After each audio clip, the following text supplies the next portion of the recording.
Hi, I'm not going to be playing any tunes in this video, but instead I thought I would bring you some information about an app that I use quite regularly.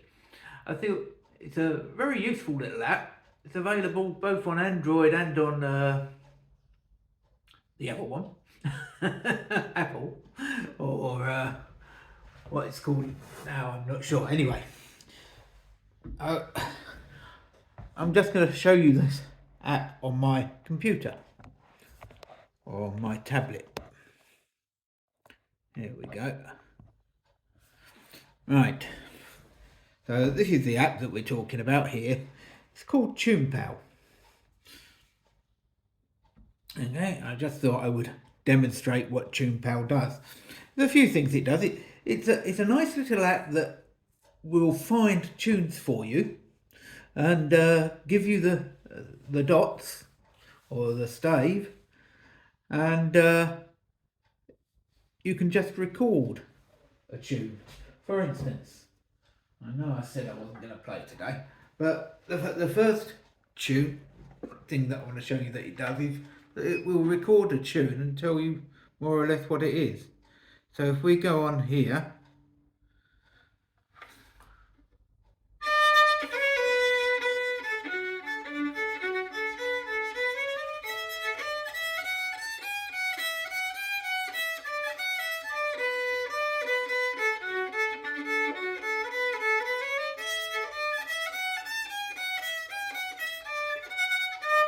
and there we go. It's come up. That wasn't a particularly difficult one to find. And it says TunePal thinks it's called The Boys of Blue Hill. And it's correct. That's what I was playing. And so if we look down the list there, it's got several versions of The Boys of Blue Hill that it has within its database and the percentage that it thinks is right. So if we go on one of those, Boys of Blue Hill, and then there we have the stave. Now we can make this a bit larger. We can just go on zoom, and then here we can rotate the screen from horizontal, which it's in at the moment, to, or sorry, from vertical to horizontal. And there it is. The Boys of Blue Hill. We can also play it.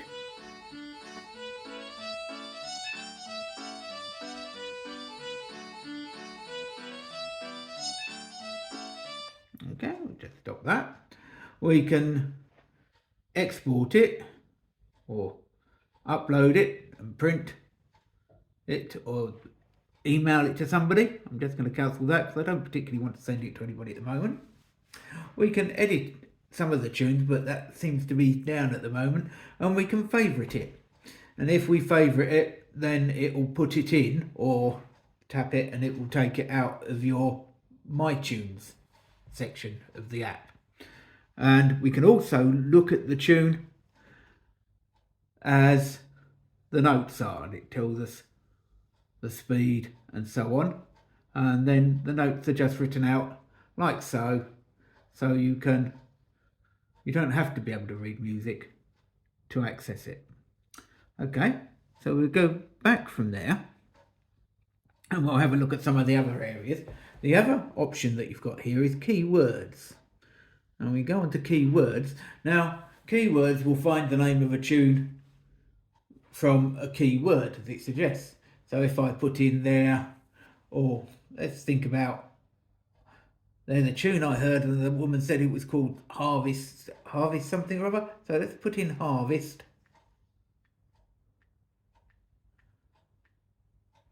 Harvest, and we'll put that in. Oh dear, that's my spelling, I'm afraid. I've tapped the, okay. Let's just go back.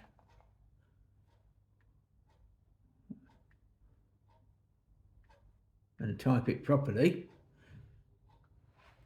There we go, and it has found several tunes with the word harvest. So now I can go down there and find the tune that I'm looking for. It might be perhaps Harvest or Harvest Home. Let's have a look at there. So we go on to Harvest Home, and there we have Harvest Home. it's actually selected because it's already in my favourite tunes, and if I touch that, then it would take it back out. It's added Harvest Home to favourites. Or okay, and then if I touch it again, it says removed it from favourites. And all the other functions, of course, work. We can play through it and so on. So it's a really nice little app, and then you can have all of your own tunes in there.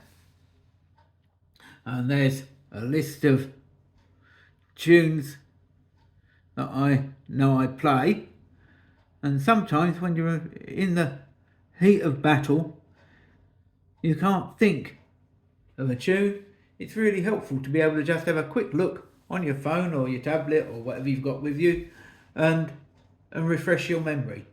Or even if you want to learn a new tune that somebody's played, you can record it and then see if you can find it and learn to play it, so that you know that you've got that tune in your own armoury for the future. So, a very useful little app. It's also got several other bits and pieces that you can play with. You can play with the playback with the melody instrument. You can change that to all sorts of different things. I've got it's on a synth bass at the moment. I could perhaps change that to it's selected as the violin at the moment, which is what I play, so I'm going to leave it there. So and I can also change the chording instrument on there, which is an acoustic guitar at the moment, which is fine. And the speed I can adjust, and transpose by. That allows you to transpose by however many semitones you want to, if you want to transpose a piece into a different key.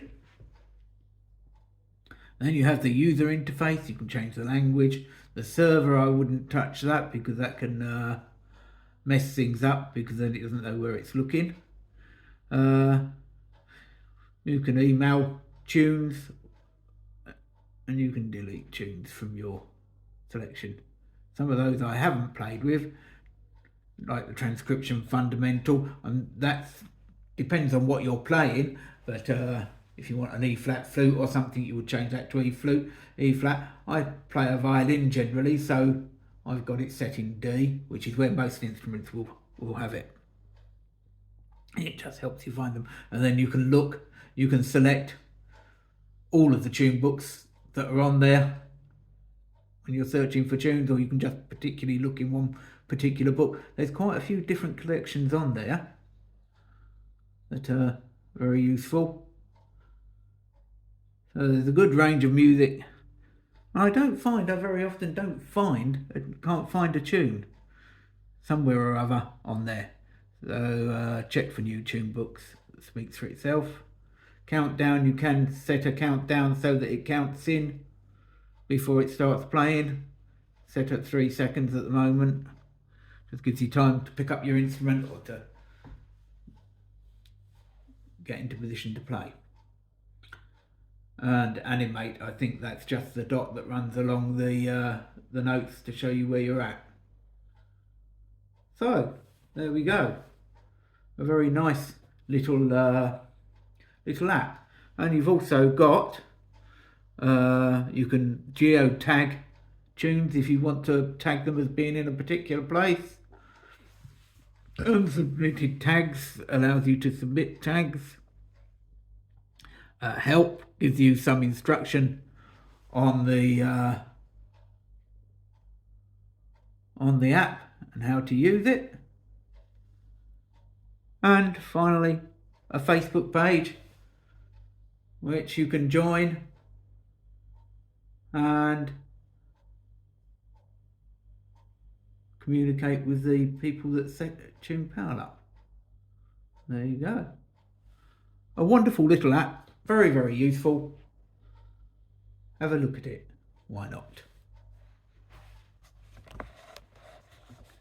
Right.